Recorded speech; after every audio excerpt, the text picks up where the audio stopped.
আসসালামু আলাইকুম আমার সকল ভাই ও বোনেরা, একটা কথা বলতে আইছি। স্বামীর পায়ের ধুলা লইলে আমরা বেহেশত পামু স্বামীর, কিন্তু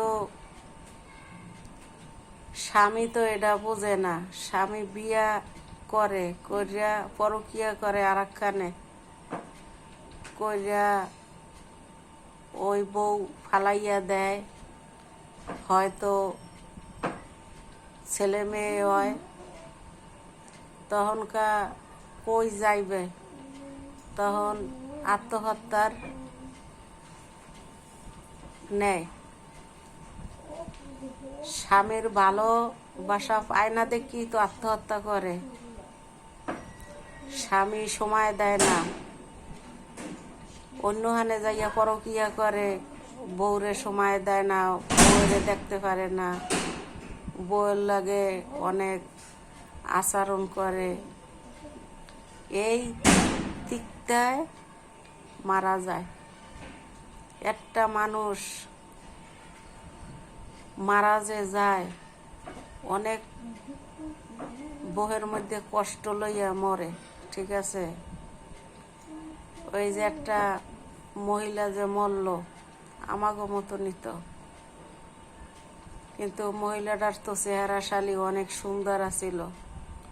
একটা ছেলে, হেও নাটকের অভিনয় করত, আর স্বামীও নাটকের অভিনয় করত। তাই ভালোবাসা দেয় না বললা এই যে মারা গেল নিজের হাতে। একটা জীবন যাইতে চায় না স্বইচ্ছায়, আর নিজের জীবন নিজে যে দেয়, এটাও অনেক কষ্ট করিয়া মারা যায়। যাই হোক, আপনারা সবাই ভাইরা বলতে আছি, আপনি উঠতিছে, আপনারা কোনো দিন বউরে অবহেলা করিয়েন না, বউরে ভালোবাসা দিয়েন। আপনারা সবাই বউরে ভালোবাসা দিলে বউ ভালোবাসা দেবে।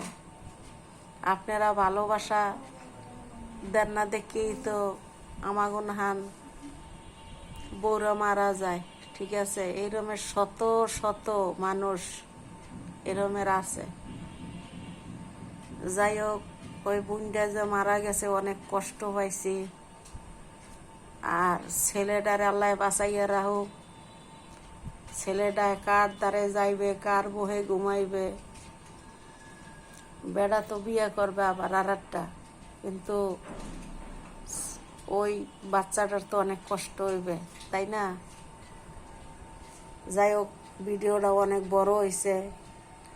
আপনারা গো, আমি বলতে আছি বারে বারে, আপনারা বউরে ভালোবাসা দিয়েন, ঠিক আছে?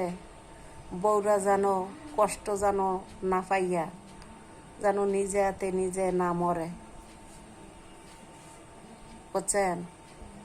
আপনারা ভালোবাসা দিয়েন বউরে।